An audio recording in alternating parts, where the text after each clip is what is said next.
सुहैल ने अपने वालिद से, उन्होंने हजरत अबू हुरैरा रदी अल्लाह अन्हु से रिवायत की, कहा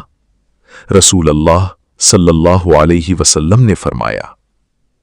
एक शख्स रास्ते से ऊपर पड़ी हुई दरख्त की एक शाख के पास से गुजरा तो उसने कहा, अल्लाह की कसम, मैं इस शाख को मुसलमानों के रास्ते से हटा दूंगा ताकि ये उनको ईजा ना दे। तो उस शख्स को जन्नत में दाखिल कर दिया गया।